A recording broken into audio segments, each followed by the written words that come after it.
I can even smell the salt sprays of that day and hear all the sounds and stuff. But what is so unreal was me competing in the eddy. I've competing probably every single one except this last one.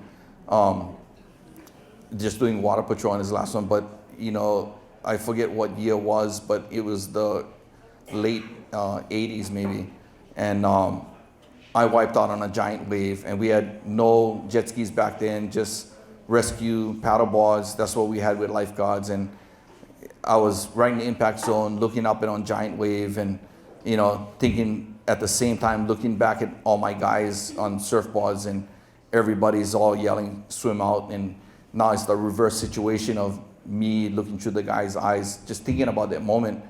And back then, we had Herbie Fletcher and Squiddy Sanchez. They was on regular stand-up jet skis, and Squiddy came screaming into the lineup with one of the stand-up skis and came right next to me and looked at me and go, "Brian, you all right?" And I just was freaking out, you know, because he kind of gave me this calmness that somebody came in on some kind of technology right then and there. And he couldn't grab me, but he zoomed away, and I got hammered, I got hit, and went down into deep darkness, and you hear the boulders on the Waimea. For all the Waimea surfers, if you never heard the boulders slapping each other, you never surf Waimea.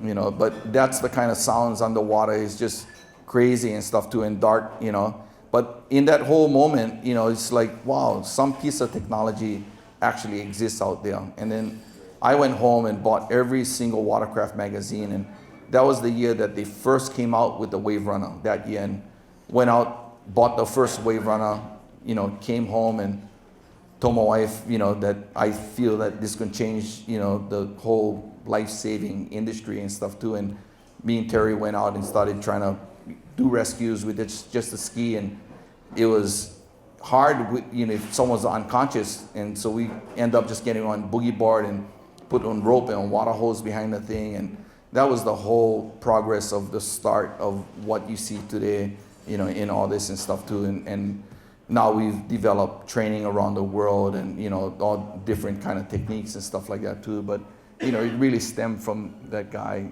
passing away at, you know, Macau.